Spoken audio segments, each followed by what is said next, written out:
नमस्कार. आता तुम्ही इथे पाहू शकता पत्रावरती 6 पॅनल लावलेले आहेत आणि त्याच्या माध्यमातून साधारणतः 1 महिन्याला 300 ते 350 युनिटची जी इलेक्ट्रिसिटीची आमची गरज आहे एका घरासाठी लागणारी, ती आम्ही पूर्ण करून घेतो आणि घरातील सर्व इलेक्ट्रिकल गोष्टी ज्या आहेत, त्या या सोलर पॅनलवरतीच चालवत असतो. नमस्कार मंडळी, मी रेश्मा पाटील वसईत रेश्मा या यूट्यूब चॅनलमध्ये तुमचं हार्दिक स्वागत करीत आहे. मंडळी, आज आम्ही एक नवीन विषय घेऊन तुमच्याकडे आलो आहोत. आज आपण पाहतो की सध्या युद्धजन्य परिस्थितीमुळे आपल्याकडे गॅसची टंचाई आहे, पेट्रोलची टंचाई आहे. तर ह्या सर्वावर काहीतरी मार्ग आपल्याकडे निघू शकतो का? आपल्याला जी सौर ऊर्जा प्राप्त होते, दिवसभरात आपल्याकडे 6-7 तास चांगलं कडक ऊन असतं आणि सौर ऊर्जा ही आपल्याला विनामूल्य मिळत असते. तर तिचा जास्तीत जास्त वापर करून आपण आपल्या दैनंदिन गरजा भागवू शकतो का इलेक्ट्रिसिटीच्या वगैरे, ह्याबद्दलची माहिती घेण्यासाठी आपण आज विशाल पाटील यांच्या घरी आलेलो आहोत. विशाल पाटील हे सोलर पॅनलचे सर्व्हिस प्रोव्हायडर आहेत आणि त्यांच्या घरी त्यांनी स्वतः सोलर पॅनल लावलेले आहेत. तर त्याबद्दलची अधिक माहिती आपण आता जाणून घेऊयात. नमस्कार सर.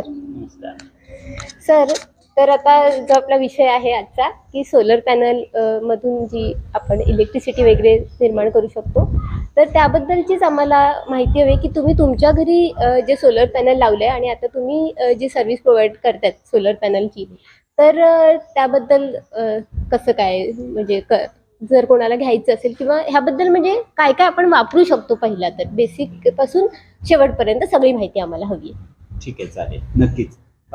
कसं आहे की ज्या वेळेला आपण कोणत्याही गोष्टीकडे बघितलं तर आजच्या युगामध्ये असं दिसून येते की सगळीकडे इलेक्ट्रिक गोष्टी आपल्याला सगळीकडे दिसून येतात. म्हणजे कार असो, बाईक असो किंवा मग कोणतंही इलेक्ट्रिक उपकरण असो, सर्व गोष्टी ह्या इलेक्ट्रिसिटीवर चालत असतात. आणि त्यामुळे मग जर का आपल्याला सर्व गोष्टी इलेक्ट्रिसिटीवर चालवायच्या असतील तर त्यासाठी आपल्याला इलेक्ट्रिसिटीची गरज आहे.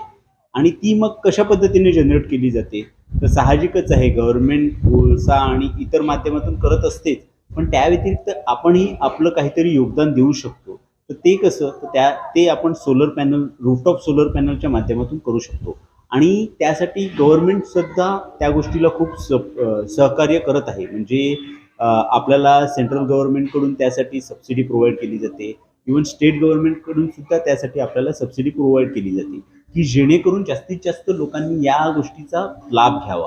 सो अशा पद्धतीने सोलर पॅनल, आता सोलर पॅनल काय आहे आणि त्याचा उपयोग कसा होतो, तर ह्याच्याबद्दलची थोडीशी जर माहिती सांगायची झाली तर मी स्वतःचा अनुभव सांगतो की 1-1.5 वर्षाआधी ज्या वेळेला मी सोलर पॅनल लावले नव्हते, त्यावेळेला मला साधारणतः 2,500 ते 3,000 रुपयापर्यंत इलेक्ट्रिसिटीचं बिल येत होतं आणि माझं कन्झम्पशनही म्हणजे त्याच्या आसपास असायचं वर्षभर.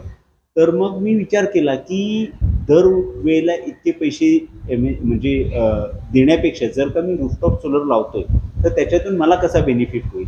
आणि मला असं दिसून आलं की मी म्हणजे रूफटॉप सोलर लावल्यापासून ते आतापर्यंत माझं जे इलेक्ट्रिसिटीचं बिल आहे ते 140 ते 300 ह्याच्या आतमध्येच येते. मग ते कसं होऊ शकते, तर जे पॅनल लावलेले आहेत त्याच्यामुळे इलेक्ट्रिसिटी जनरेट होते आणि ती जी जनरेट झालेली इलेक्ट्रिसिटी आहे ती दिवसभरात तर मी घरात वापरत असतोच, पण पूर्ण दिवसभरात जनरेट झालेली सर्व इलेक्ट्रिसिटी मी वापरू नाही शकत.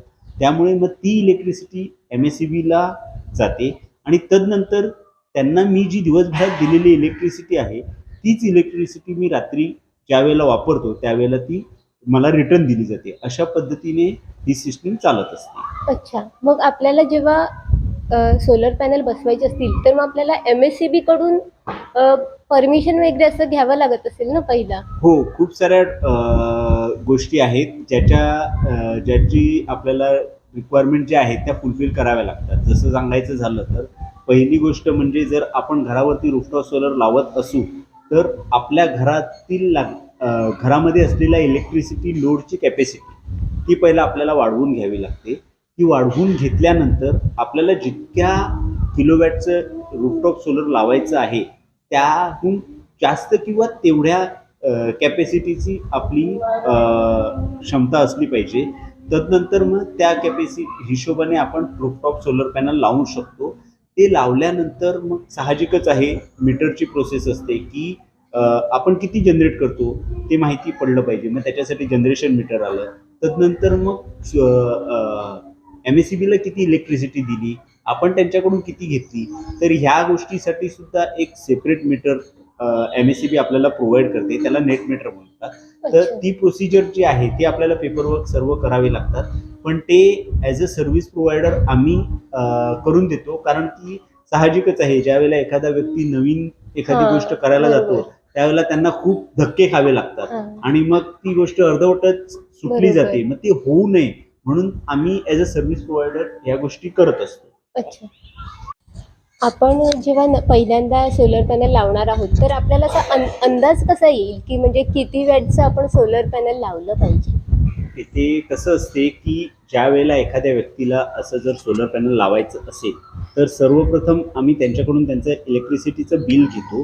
कारण की त्याच्यावरती त्यांचा वर्षभराचं जे काही कन्झम्पशन आहे त्याच्याबद्दलची पूर्ण माहिती आम्हाला मिळते. आणि तदनंतर मग आम्ही त्यांना विचारतो की या व्यतिरिक्त तुम्ही घरामध्ये आणखीन काय वाढवणार आहेत का. समजा जर का वाढवणार असाल तर त्या हिशोबाने मग आम्ही तसं त्यांना सांगू शकतो. अच्छा. एक एक्झाम्पल म्हणून जर सांगायचं असेल तर एखादा आहे की त्याच्या घरामध्ये 2 AC, 1 मोटर आणि फ्रीज, TV ह्या सगळ्या उपकरणाव्यतिरिक्त फॅन आणि हे सर्व जर चालत असेल आणि साधारणतः जर त्यांना येणारं जे मंथली बिल आहे ते 300 युनिटपर्यंत असेल तर मग साहजिकच आहे की त्यांचं जे रिक्वायरमेंट आहे ती 3 किलोवॅटपर्यंत आहे. पण जर का त्यांच्या पुढे असा विचार असेल की आम्हाला पुढे जाऊन आणखीन एखादी AC वाढवायची आहे किंवा आणखी एखादं उपकरण वाढवायचं आहे तर मग आम्ही असं रेकमेंड करतो की थोडं जास्तच लावून घ्या, की जेणेकरून असं व्हायला नको की तुम्ही सोलर पॅनल लावल्यानंतर काही वर्षांनी पुन्हा तुम्हाला इलेक्ट्रिसिटीचं बिल भरावं लागेल. अच्छा. असं. आणि मग ह्याचं कॉस्टिंग कसं असतं? किती कॉस्ट येतं म्हणजे? हां, तर कॉस्टिंगबद्दल जर सांगायचं झालं तर कॉस्टिंग हे तुम्ही कोणते कंपनीचे प्रोडक्ट वापरणार आहात, कोणत्या कंपनीचं प्रोडक्ट तुम्हाला हवं आहे त्यावरती डिपेंड असते. पण तरीसुद्धा साधारणतः 1 किलोवॅटचा जो खर्च आहे तो 60,000 ते 70,000 याच्या आतमध्ये येत असतो. पण जर का तुम्ही बघायला गेलेत तर त्याच्यावरती आपल्याला जी गव्हर्नमेंटची सबसिडी मिळते, जर त्याचा आपण वापर केला तर तो जो खर्च आहे तो निम्मा होऊन जातो. जसं की PM सूर्यघर जी योजना आहे त्याच्या माध्यमातून जर का आपण हे सोलर रूफटॉप लावत असू तर 1 किलोवॅट मागे 30,000 रुपयाची सबसिडी गव्हर्नमेंट आपल्याला देते. 2 किलोवॅटला ती 60,000 होते. तदनंतर जर 3 किलोवॅट पर्यंत मॅक्सिमम सबसिडी आपल्याला मिळत असते आणि 3 किलोवॅटला 78,000 रुपयाची सबसिडी मिळते. म्हणजे जर का आपण कॅल्क्युलेशन करणार असू तर 3 किलोवॅटचं जे सिस्टीम आहे त्याच्यासाठी साधारणतः खर्च 1,80,000 पर्यंत जातो आणि त्याच्यापैकी 78,000 आपल्याला सबसिडी मिळते. म्हणजे 1,02,000च्या आसपासचा जो खर्च आहे तो आपल्याला येतो. आणि एकदा आपण हे रूफटॉप सोलर पॅनल लावले की मग किती वर्ष आपल्याला ते बघायची गरज नाही? म्हणजे एकदा Okay, लावलं तर- की काम किती वर्ष हे जे पॅनल्स आहेत त्यांची 25 वर्षाची प्रोडक्शनची वॉरंटी असते. म्हणजे काय, तर जर का तुम्ही आज लावताय तर पुढच्या 25 वर्षापर्यंत पॅनलमधून तुम्हाला इलेक्ट्रिसिटी बनवून मिळणार. म्हणजे ते थोडी थोडी कमी होत असते तरी सुद्धा 25 वर्षानंतर सुद्धा ते जे म्हणजे जनरेशन आहे ते 80% जास्त असते आणि अच्छा. तदनंतर ते पूर्ण बंद होत नाही, पण त्याचं जनरेशन 80% कमी होते. म्हणजे ते थोडंसं कमी होऊ शकतं. म्हणजे ते 25 वर्षापर्यंत तरी तुम्हाला लाईफस्पॅन भेटतो. त्या व्यतिरिक्त जे स्ट्रक्चर आम्ही बनवतो त्याच्यावरती 10 वर्षाची वॉरंटी दिली जाते. अच्छा. आणि इन्व्हर्टर तर जे कंपनीचं घ्याल त्याच्यावर आहे, पण कमीत कमी 5 ते 7 वर्षाची वॉरंटी इन्व्हर्टरवर पण असते. अच्छा. आणि नंतर म्हणजे जर काय त्यामध्ये प्रॉब्लेम आला, हो, इन्व्हर्टर म्हणा किंवा इतर जे हां. प्रोडक्ट आपण वापरणार आहोत, बरोबर. पाईप वगैरे, हं. तर मग ते ते रिपेअर होऊ शकतं ना? साहजिकच हां, हां. आहे. म्हणजे ते पूर्ण रिप्लेस करावे लागतील असं काही नाहीये. अच्छा, हां. ते रिपेअर केले जाऊ शकतात. अच्छा. फक्त कसं आहे की 25 वर्षापर्यंत पॅनल चालणार आहेत तर त्या हिशोबाने आपण जास्तीत जास्त कसं बेनिफिट मिळेल त्याच्यावरती आपण फोकस करतो. अच्छा. हो. आणि आता जेव्हा आता उन्हाळा आहे म्हटल्यावर भरपूर ऊन असतं, बरोबर. पण पावसाळा वगैरे असेल ज्या वेळेला म्हणजे थोडं ऊन कमी कमी असतं, असतं, त्यावेळेला ही सिस्टम कशी वर्क करते? कसं आहे की पावसाळा असला तरी सुद्धा सूर्य नसतो असं नसते. फक्त तो ढगांच्या मागे असतो. आणि त्यामुळे कसं होते की जरीही पाऊस पडत असला तरी पडत्या पावसामध्ये सुद्धा इलेक्ट्रिसिटी जनरेशनचं काम चालू असते. फक्त फरक एवढाच आहे की जर का उन्हाळ्यामध्ये तुमचे 15 युनिट बनत असतील तर पावसाळ्यामध्ये तुमचे 5 ते 6 युनिट बनतील. अच्छा. म्हणजे थोडंसं कमी होईल. पण त्यामुळेच कसं होते की ज्यावेळेला आपण सिस्टीम लावतो ती वर्षभराचं एव्हरेज यासाठीच काढलं जाते की जेणेकरून आपल्याला माहिती पडेल की जर का पावसाळ्यात आपलं कन्झम्पशन जास्त असेल तर ते तुमची जी अगोदरच्या महिन्यातील बाकी असेल, जे युनिट तुम्ही MSEBला दिलेले आहेत ते तुम्हाला स्क्वेअर ऑफ करून दिले जातात, जेणेकरून तुम्हाला पुन्हा इलेक्ट्रिसिटीचं बिल न यावं. अच्छा. अशा पद्धतीने. मग एकंदरीत आपल्याला बिल खूप कमी होऊन जातं, जसं हो, की म्हणजे मी असं सांगू शकतो की जर का तुमचं पॅनलमधून प्रोडक्शन जे आहे आणि तुमचं जे घरातलं कन्झम्पशन आहे ते कन्झम्पशन जर का प्रोडक्शनपेक्षा कमी असेल तर तुम्हाला फक्त 150 ते 300 रुपयाच्या आतमध्ये बिल येते. हां, अच्छा. जर का तुमचं कन्झम्पशन वाढलं तर थोडंसं बिल तुम्हाला येऊ शकते. म्हणजे ते तुम्ही जितकं वापराल त्याच्यावर. ओके. आता तुमच्या घरी जे 3 किलोवॅटचं सोलर पॅनल लावलेलं आहे, मग बरोबर. त्यावर तुम्ही सध्या काय काय वापरताय? ओके, तर त्याच्यावरती सर्वप्रथम म्हणजे माझ्या घरामध्ये साहजिकच आहे ट्यूब, फॅन ह्या ज्या गोष्टी आहेत त्या तर चालू आहेतच. त्या व्यतिरिक्त माझ्याकडे स्वतःची इलेक्ट्रिक बाईक आहे. ती दिवसाला मी साधारण 70 ते 80 किलोमीटरपर्यंत चालवतो. ती मी वापरत असतो. तदनंतर फ्रीज आहे, टीव्ही आहे, एअर कंडिशन आहे आणि वॉटर हीटर आहे. ते वॉटर हीटर सुद्धा माझं 24 तास चालू असतं. ह्या सगळ्या गोष्टी त्याच्यावरच आहेत. त्या व्यतिरिक्त खूप वेळेला आम्ही एअर फ्रायर वापरतो, कारण की साहजिकच आहे मी गॅस थोडा टंचाई.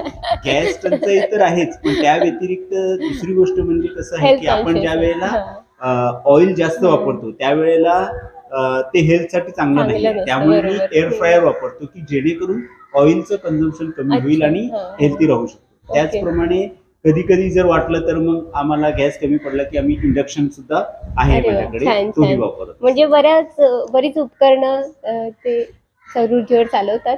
तर आणखी एक प्रश्न आहे की ह्याचं कॉस्ट कॅल्क्युलेशन कसं आहे? कारण आता जर एखादी व्यक्ती जवळपास 1,80,000 पे करते हे सोलर सिस्टमसाठी, तर मग त्याबद्दल ते कॅल्क्युलेशन कसं आहे आणि त्यांना काय फायदा होईल ह्याबद्दलची म्हणजे मला एक खरं तर माहिती हवी आहे. आणि दुसरं म्हणजे जर एखाद्या व्यक्तीला आता सोलर सिस्टम बसवायचं आहे, पण सध्या त्यांच्याकडे तेवढे पैसे नसतील लमसम, मग त्याला बँक कडून काही लोन वगैरे मिळू शकते का वगैरे ह्याबद्दल मला माहिती हवी आहे. ओके, तर जसं तुम्ही विचारलं की कॉस्ट कॅल्क्युलेशन, तर सर्वप्रथम म्हणजे मी जे सांगितलं तुम्हाला की गव्हर्नमेंटची सबसिडी, तर 78,000 रुपयाची जेव्हा सबसिडी आपण मायनस करतो त्यावेळेला ॲक्च्युअल जो खर्च आहे तो 1,02,000 रुपयापर्यंत येतो. आता जर आपण कॉस्ट कॅल्क्युलेशन करायचं असेल तर मी माझं स्वतःचं उदाहरण सांगू शकतो की साधारणतः मी 2,500 ते 3,000 रुपये लाईटीचं बिल भरत होतो. म्हणजे वर्षाचा जो खर्च आहे तो माझा 30 ते 35,000 रुपयापर्यंत होत होता. जर का आपण त्या 30-35 हजाराला 3 किंवा 4 वर्षामध्ये गुणलं तर जो माझा खर्च आहे तो 1 लाखाहूनही जास्त जातो. म्हणजे सोलर सिस्टीम लावल्यानंतर अवघ्या 3 ते 4 वर्षात तुम्ही जितके पैसे सेव्ह कराल तेवढ्या पैशामध्ये तुम्हाला 25 वर्षापर्यंतच प्रोडक्शन मिळू शकते. अच्छा. हा एक प्रश्न झाला. त्या व्यतिरिक्त दुसरी गोष्ट अशी की जे तुम्ही विचारलं की समजा एखाद्याकडे अवेलेबल नाही आहे किंवा मग जर लावायचं तर मग काय, म्हणजे बँकेकडून वगैरे काय फॅसिलिटीज आहेत, तर गव्हर्नमेंटनी या गोष्टीसाठी खूप साऱ्या फॅसिलिटीज दिलेल्या आहेत. काही गव्हर्नमेंट बँका तर अशा आहेत की ज्या तुम्हाला 6% पेक्षा कमी रेट ऑफ इंटरेस्टने लोन देखील प्रोव्हाइड करून देतात, की ज्याच्या माध्यमातून तुमचा जो महिन्याचा EMI आहे तो साधारणतः 2 ते 2,500 हजारापर्यंत होऊन जातो, जितकं तुमचं लाईटीचं बिल आहे. आणि ते फक्त तुम्हाला अवघ्या 4 ते 5 वर्ष भरायचं आहे आणि तदनंतर मग तुमची पूर्ण इलेक्ट्रिसिटी फ्री होऊन जाते. याच्यात ॲडिशनल गोष्ट अशी आहे की जर आपण बघत असू तर कोणत्याही गोष्टीचा भाव हा कमी होत नाही, तो वाढतच जातो. बरोबर आहे. पण जर का तुम्ही सोलर लावत असाल तर यावर्षी तुमचं जे येणारं लाईटीचं बिल आहे आणि पुढच्या वर्षी जे येणारं लाईटीचं बिल आहे त्याच्यामध्ये जी अमाऊंट आहे ती सेम नसते. 1-2 रुपया प्रत्येक युनिट मागे वाढतच असतो. 1 रुपया असो, काही पैशाने का असेना, पण त्यामुळे तुमची जी अमाऊंट आहे ती दरवर्षी वाढत जाते. पण इथे कसं होणार की जर का तुम्ही रूफटॉप सोलर लावलं तर तुमची जी अमाऊंट आहे ती अवघ्या 5 वर्षासाठी फिक्स असेल, पण त्यानंतर तुम्हाला एकही रुपयाचा खर्च नाही. फक्त जी काही मीटरचं भाडं असेल तेच तुम्हाला द्यावं लागतं. म्हणजे अशा पद्धतीने तुम्ही त्याचा बेनिफिट घेऊ शकता. म्हणजे गव्हर्नमेंट कडून पण म्हणजे आपल्याला सबसिडी तर मिळतेच आहे, सबसिडी आणि पण शिवाय आहे. जर EMI सिस्टम असल्यामुळे तोही एक फायदा आहे की आपण जास्तीत जास्त हे पॅनल लावून घेऊ शकतो. आणि EMI वर एखादी गोष्ट जाते तर एक लमसम पैसे भरण्यापेक्षा EMI वर गेलेलं सर्वसामान्य लोकांना ते परवडतं सुद्धा.